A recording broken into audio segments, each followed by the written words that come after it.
So welcome back. This is the platform of SP Smart Competitive Hybrid Schooling System. बच्चे आज हम class 12th biology का chapter 6 का part 5 discuss कर रहे हैं, जिसमें हम लोग थ्योरी ऑफ एवोल्यूशन देखेंगे। पार्ट 4 में हम लोगों ने जो डिस्कस किया बच्चे वो बिल्कुल रिलेट करेगा इसके साथ। आप लोग पहले पार्ट 4 देख के आइए, फिर ही पार्ट 5 आपको समझ में ईजिली आ जाएगा। ठीक है बेटा, आज हम लोग देखेंगे कि थ्योरी ऑफ एवोल्यूशंस का क्या नेचर था, क्या रीजन्स था थ्योरी ऑफ एवोल्यूशंस का, how evolutions occur and why evolutions occur and how long it take. ठीक है बच्चे, तो ये चीज़ हम लोग इसमें देखेंगे। ठीक है, सबसे पहले आपके पास एक इमेज दी हुई है बेटा, है ना। तो कैसे कैसे हम लोग इवॉल्व हुए हैं, है ना। ड्रायोपिथिकस से हमारी इवोल्यूशन हुई है और हम लोग एक मॉडर्न मैन बने। तो ये हमारे पास जो स्क्रीन पे आपको दिख रहा है, इसको हम लोग ड्रायोपिथिकस कहते हैं। जनरली जब भी हमारी इवोल्यूशन हुई थी बच्चे, तो इसके साथ साथ हमारे में क्या हुआ था, स्कल का शेप भी चेंज हुआ था, राइट। तो ये ड्रायोपिथिकस से एक मॉडर्न मैन बनने तक जो चेंजेस थी उसी को हम थ्योरी ऑफ एवोल्यूशन कहते हैं। एवोल्यूशन का क्या नेचर था, रीज़न, होती कैसे एवोल्यूशन, क्यों ज़रूरी है और कितने समय तक एवोल्यूशन चलती है। ठीक है, तो इसको हम लोग डिटेल में डिस्कस करेंगे, राइट। अब जैसे हमारे पास क्या है, फर्स्ट थ्योरी ऑफ एवोल्यूशन बता रहा है कि फर्स्ट थ्योरी ऑफ एवोल्यूशन किसने दी थी, लेमार्किज्म ने दी थी। ठीक है, मतलब लेमार्किज्म ने क्या किया था बच्चे, लेमार्क ने, जिसको हम लेमार्किज्म थ्योरी कहते हैं, ये लेमार्क साइंटिस्ट थे जिन्होंने फर्स्ट थ्योरी ऑफ एवोल्यूशन दी थी। इन्होंने ट्राई किया था एक्सप्लेनेशन कैसे होती है, क्यों एवोल्यूशन होती है ना। तो इस पे इन्होंने थ्योरी थोड़ा सा एक्सप्लेन किया था, लेमार्किज्म थ्योरी कहते हैं इसको हम लोग। सेकेंड थ्योरी एवोल्यूशन की दी थी बच्चे डार्विन ने, उसको हम डार्विनिज्म थ्योरी कहते हैं। और इनका जो मेन स्टेटमेंट था, ये बोल रहे थे नेचुरल सिलेक्शन थ्योरी, है ना। ये कह रहे थे कि selected by the nature which are fitted, है ना, those who are fitted which are selected by the nature. Fit वही होगा जिसको नेचर सेलेक्ट करेगा। ये इसने नेचुरल सिलेक्शन थ्योरी दी थी, किसने, डार्विन ने। ठीक है, तो थर्ड थ्योरी ऑफ एवोल्यूशन किसने दी थी बच्चे, जिसको हम म्यूटेशन थ्योरी कहते हैं। ठीक है, ह्यूगो डिवरीज साइंटिस्ट थे जिन्होंने म्यूटेशन थ्योरी दी थी। तो ये भी किसके बेस पे थी, थ्योरी ऑफ एवोल्यूशन के बेस पे। तो तीन थ्योरीज हैं बच्चे हमारे पास, एक लेमार्किज्म थ्योरी जो लेमार्क ने दी थी, डार्विनिज्म थ्योरी जो डार्विन ने दी थी, और म्यूटेशन थ्योरी जो ह्यूगो डिवरीज ने दी थी। और इन तीन थ्योरी का बेस क्या था, एवोल्यूशन। ठीक है, तो एक एक करके हम लोग इनको डिस्कस करते हैं। सबसे पहले लेमार्क की एक बुक थी बच्चे, जिसको हम फिलॉसफी जूलॉजी कहते हैं। इसमें इन्होंने लेमार्किज्म थ्योरी को एक्सप्लेन किया था बेटा। और इनका स्टेटमेंट था theory of inheritance of acquired character. ये कह रहे थे कि जो भी अपनी थ्रू आउट लाइफ में आप करेक्टर एक्वायर करते हो बॉडी पे, तो वो आपकी नेक्स्ट जनरेशन में इनहेरिट हो जाएगा। ये किसका स्टेटमेंट था, लेमार्क का स्टेटमेंट था। ये किस हद तक सही है, इसको हम लोग डिस्कस करते हैं।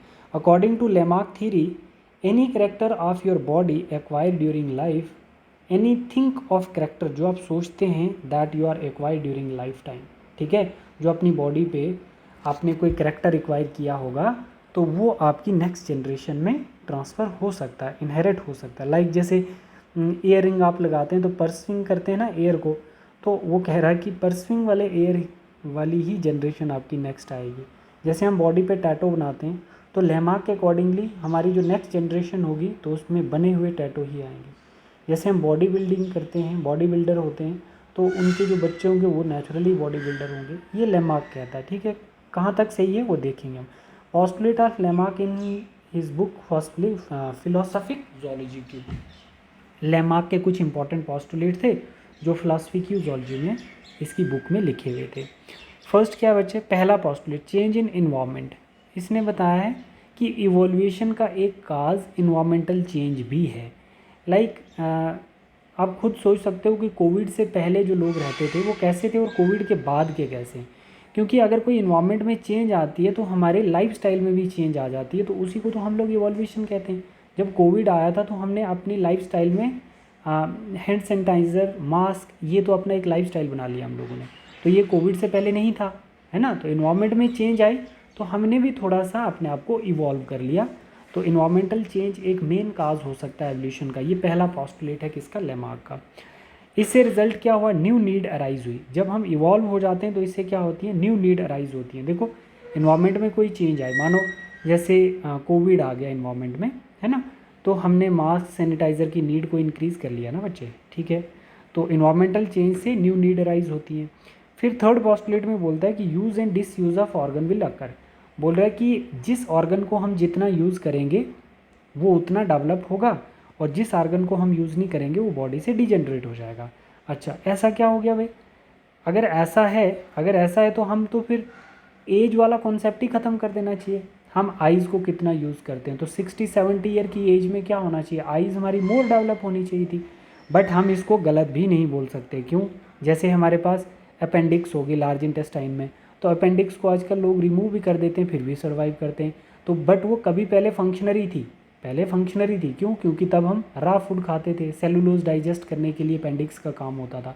तो आजकल हम लोग कुक्ड फूड खाते हैं तो उसका कोई काम नहीं बचा है ना। तो वो बॉडी से कैसी हो रही है, बॉडी से निकल रही है ना, इसका कोई यूज़ नहीं है, तो बॉडी से डिजेनरेट होती जा रही है, वेस्टिजियल ऑर्गन में काउंट हो रही है, राइट। दूसरा, जैसे विजडम टीथ आ गए, तो पहले हमें खाना बहुत चबाना पड़ता था, रॉ फूड होता था, कच्चा फूड खाते थे हम लोग, तो उसके लिए हमें विजडम टीथ का बहुत यूज़ होता था। अब हम बहुत अच्छे से खाना खाते हैं, बच्चे कुक्ड फूड खाते हैं, तो अब हमें विजडम टीथ की ज़रूरत नहीं है, वो भी हमारी बॉडी से डिजेनरेट हो गई है, उसको भी वेस्टिजियल ऑर्गन में डाल दिया गया है। तो सही है, जिस ऑर्गन का यूज़ नहीं होगा वो बॉडी से डिजेनरेट हो जाएगा, ठीक है। बट ऐसा भी नहीं हो सकता है कि अगर हम ऑर्गेनिज्म का जिस ऑर्गन का जितना ज़्यादा यूज़ करेंगे उतना ज़्यादा डेवलप होगा, ये गलत हो सकता है। देखते हैं आगे। फोर्थ करेक्टर इसने बताया एपिटेंसी। एपिटेंसी का मतलब होता है डॉक्ट्राइन ऑफ डिज़ायर, मतलब जो आप अपनी बॉडी पे डिज़ायर एक्वायर करोगे तो वो आपकी बॉडी उसको मतलब डेवलप कर लेगी। किस हद तक सही है? देखो, the things you strongly desire, किसी चीज़ के लिए आप बहुत स्ट्रांगली डिज़ायर करते हैं बॉडी से, तो ये स्लोली क्या होगा, आपकी बॉडी पे आ जाएगा। इसको बोलते हैं लॉ ऑफ अट्रैक्शन। मुझे लगता है कि मुझे उड़ना है, मुझे विंग्स चाहिए, मैं सोच रहा हूँ अपनी पूरी लाइफ में सोचता ही जा रहा हूँ, तो इसके अकॉर्डिंग, लेमार्क के अकॉर्डिंग एक दिन मेरी बॉडी में विंग्स आ जाएंगे, है ना। तो इसको बोलते हैं लॉ ऑफ अट्रैक्शन, ठीक है।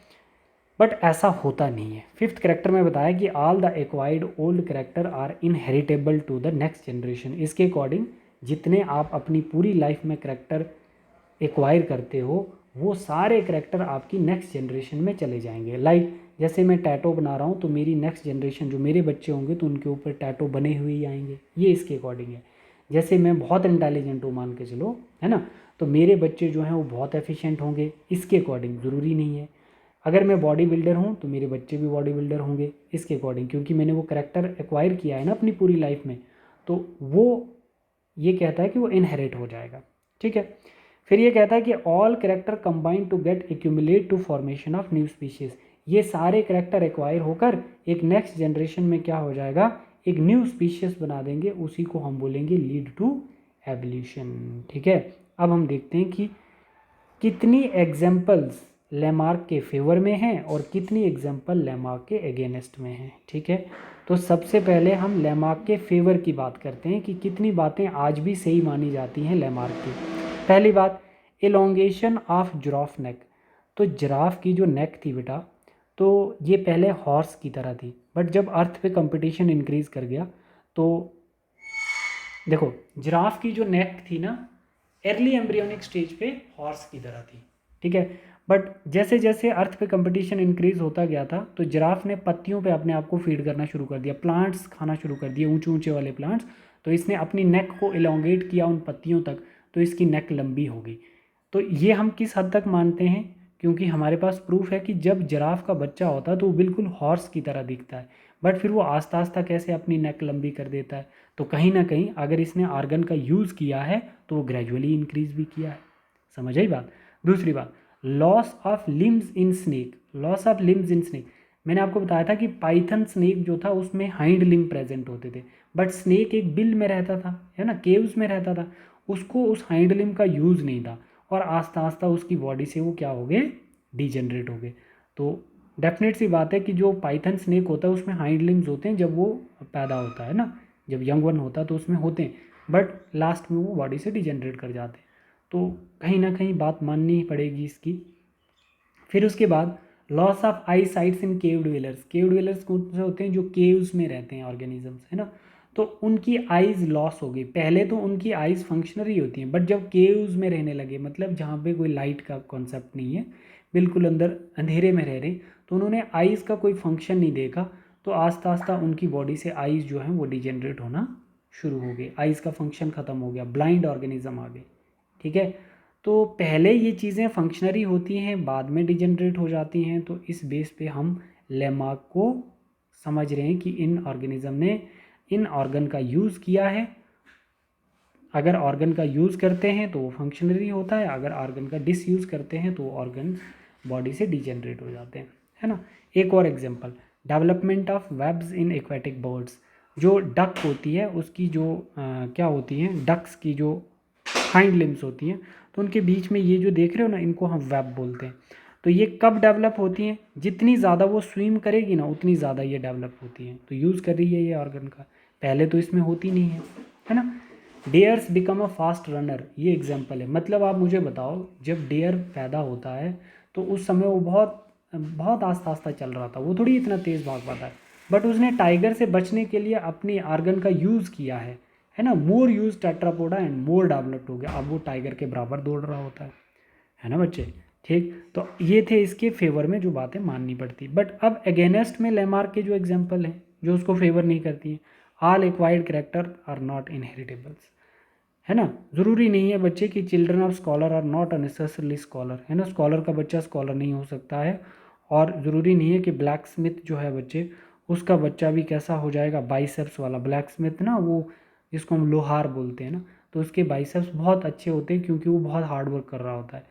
तो ज़रूरी नहीं है कि उसके बच्चे भी बाइसेप्स वाले ही आ गए हैं, गलत हो गया। डिज़ायर ऑफ डॉक्ट्राइन, तो ये भी गलत है बेटा, क्योंकि ज़रूरी नहीं है कि अगर मैं अपने आप पे ये एज्यूम करूँ कि मुझे विंग्स चाहिए तो मेरी बॉडी में आ जाए। We can not wings by desiring for it, right. इसके बारे में सोच के मैं अपने आप पे विंग्स नहीं ला सकता। Excessive use of all organs, excessive use of organ not result its development, नहीं है बच्चे। अगर आप ये कह रहा है कि जितना आप ऑर्गन का यूज़ करोगे तो वो उतना डेवलप करेगा, ये क्रिटिसाइज है इसके लिए कि अगर हम आइज़ का बहुत ज़्यादा यूज़ करते हैं तो 70 साल की एज में हमारी आइज़ बहुत डेवलप होनी चाहिए, है ना। Organ failure of old age, अगर हम ऑर्गन का यूज़ करवा रहे हैं बॉडी में कंटिन्यूसली, किडनी लीवर वगैरह, तो एट द एज ऑफ 80-90 ये तो फिर ऑर्गन हमारे फेलियर नहीं होने चाहिए, मोर डेवलप्ड होने चाहिए, है ना बच्चे। तो ये इसके अगेंस्ट में कुछ एग्जांपल थी और कुछ फेवर में थी। अब देखो, main objection for Lamarckisms came from Augustus Weismann, एक साइंटिस्ट थे।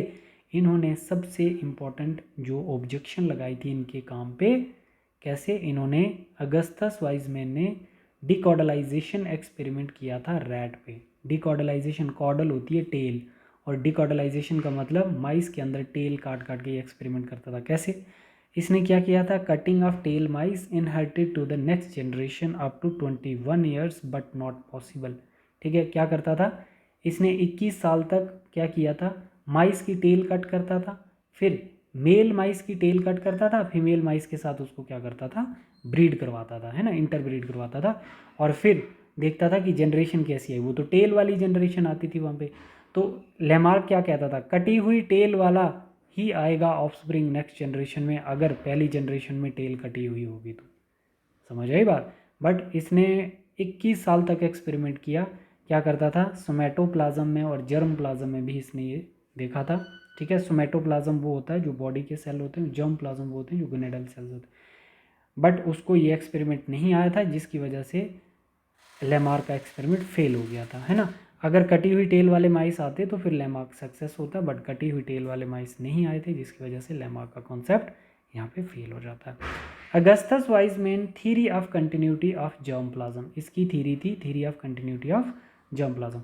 According to this theory protoplasm is of two type, इस थ्योरी के अकॉर्डिंगली प्रोटोप्लाज्म के दो टाइप्स होते हैं, एक जर्म प्लाज्म और एक सोमाप्लाज्म। सोमाप्लाज्म मतलब protoplasm of somatic cell, somatic cell का जो प्रोटोप्लाज्म है उसको हम सोमाप्लाज्म कहते हैं, और जर्म सेल्स का या गैमेट्स का जो प्रोटोप्लाज्म होता है उसको जर्म प्लाज्म कहते हैं। ठीक है बेटा। अच्छा, बोला जाता है, इसका कहने का मतलब है, थ्योरी ऑफ कंटिन्यूटी वाइजमैन का कहना है कि ये जो सोमोप्लाज्म होता है die along with the individual. ठीक है, इंडिविजुअल के साथ ही ये डाई कर जाता है। Any change in somoplasm not be inherited, somoplasm की कोई भी चेंज अगर होगी वो नेक्स्ट जनरेशन में इनहेरिट नहीं होगी, मतलब सोमेटिक सेल वाली कोई चेंज, जैसे बॉडी की कोई चेंज। बट इसने बताया कि any change in germ plasm is inherited, ये कह रहा है कि it give rise to a new life. Germ plasm जो होता है ये न्यू जनरेशन में अपीयर होता है, जो भी चेंज आती है पेरेंट और ऑफस्प्रिंग में, इसका कहने का मतलब है वो जर्म सेल्स में ही आती है। It is also known as theory of continuity of germ plasm said by Weismann, but this is also criticise by scientist. इसको भी क्रिटिसाइज कर दिया साइंटिस्ट ने। अब उन्होंने क्या बोला है बच्चे, उन्होंने क्या बोला है, ये चीज़ हम लोग नेक्स्ट वीडियो में डिस्कस करेंगे। ठीक है बच्चे, thank you, God bless you.